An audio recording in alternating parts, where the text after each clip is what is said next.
दोस्तों स्वागत है आपका हमारे YouTube channel A to Z study point में। आइए शुरू करते हैं आज का करंट अफेयर्स का सेशन।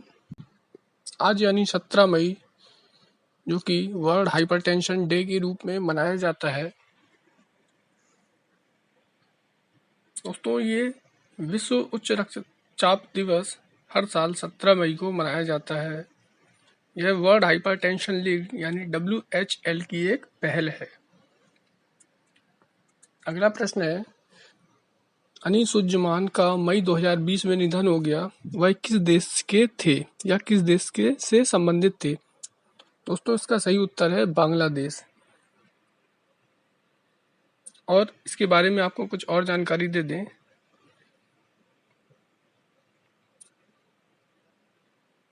वे बंग भाषा और साहित्य के क्षेत्र में महान योगदान देने वाले बांग्लादेश के एक प्रतिष्ठित विद्वान और अग्रणी बुद्धिजीवी थे और उन्होंने पाकिस्तान के खिलाफ भाषा आंदोलन में भी भाग लिया है। दोस्तों बांग्लादेश के बारे में आपको कुछ बता दें। बांग्लादेश की राजधानी है वो है ढाका और जो यहाँ की मुद्रा है वो है बांग्लादेशी टका। अगला प्रश्न है, मई 2020 में किस देश के राष्ट्रपति ने घोषणा की कि वह भारत को वेंटिलेटर दान करेंगे? दोस्तों इसका सही उत्तर है संयुक्त राज्य यूनाइटेड स्टेट। ट्रंप के अनुरोध पर अप्रैल 2020 में भारत ने अमेरिका को, जो कि देश महामारी कोविड-19 की महामारी की चपेट में था, इनके रोगियों के लिए 50 मिलियन हाइड्रोक्सी क्लोरोक्विन टैबलेट के निर्यात की अनुमति दी थी। अमेरिका की राजधानी जो है वो है वॉशिंगटन डीसी और जो यहाँ की मुद्रा है वो है डॉलर, अमेरिकी डॉलर। अगला प्रश्न है, मई 2020 में रक्षा मंत्री राजनाथ सिंह ने DTIS के लॉन्च को मंजूरी दे दी।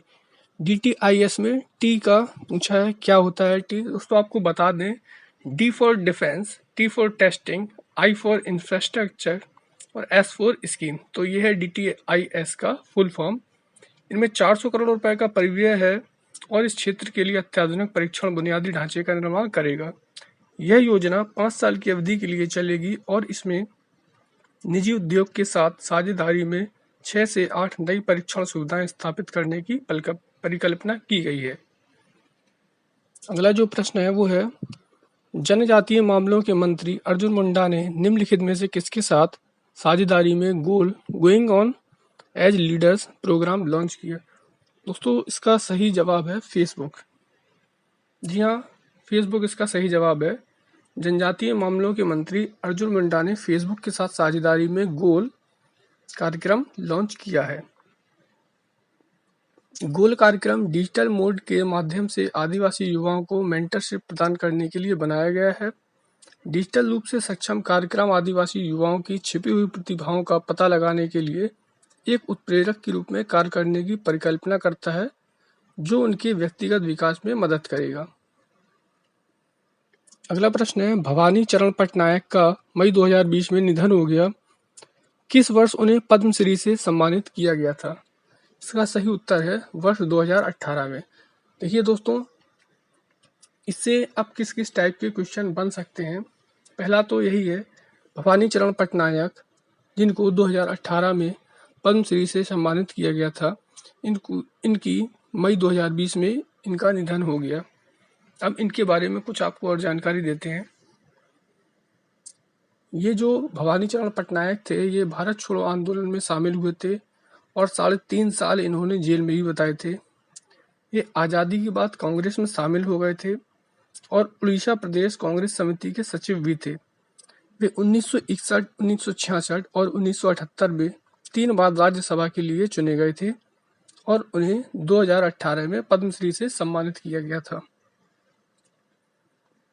अगला प्रश्न है, निम्नलिखित में से किसने $100 मिलियन के लिए virtual reality startup next VR का अधिग्रहण किया है? इसका सही जवाब है एप्पल। एप्पल ने $100 मिलियन में virtual reality startup next VR का अधिग्रहण किया है। 2020 में एप्पल द्वारा यह तीसरा अधिग्रहण होगा।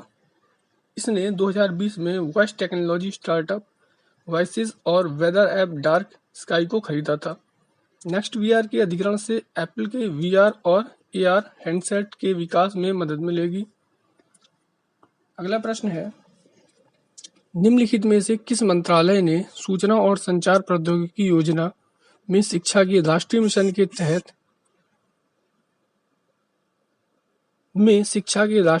के तहत एक ई गवर्नेंस प्लेटफॉर्म समर्थ ईआरपी विकसित किया है? इसका सही जवाब है मानव संसाधन विकास मंत्रालय। अगला प्रश्न है, जीआई टैग अब तक कितने उत्पादों को मिला है? दोस्तों इसका सही जवाब है विकल्प ए यानी 361। अब तक 361 उत्पादों को जीआई टैग जारी किया गया है। अगला प्रश्न है, गायत्री मंत्र के लिए निम्नलिखित में से कौन सा कथन सही है? देखिए दोस्तों, पहला ऑप्शन है रामायण के हर 1000 श्लोक के बाद आने वाले पहले अक्षर से गायत्री मंत्र बनता है, ये सही है। दूसरा है गायत्री मंत्र में 24 अक्षर होते हैं, ये भी सही है। तीसरा ऑप्शन है यजुर्वेद में सबसे पहले गायत्री मंत्र का उल्लेख किया गया। दोस्तों ये बिल्कुल गलत है। गायत्री मंत्र का सबसे पहले उल्लेख ऋग्वेद में किया गया था। तो इसके ऑप्शन ए और बी दोनों सही हैं, मतलब ऑप्शन डी इसका सही होगा। इसके बारे में आपको बता दें, गायत्री मंत्र के बारे में, गायत्री मंत्र में 24 अक्षर होते हैं और वाल्मीकि रामायण में 2400 श्लोक हैं। रामायण के प्रत्येक 1000 श्लोक के बाद आने वाले पहले अक्षर से गायत्री मंत्र बनता है। दोस्तों अगला प्रश्न है, रामायण की रचना मूल रूप से किसने की थी? देखिए अभी हमने जस्ट बताया है आपको पिछले प्रश्न में ही, जो रामायण की रचना थी वो ऋषि वाल्मीकि ने की है।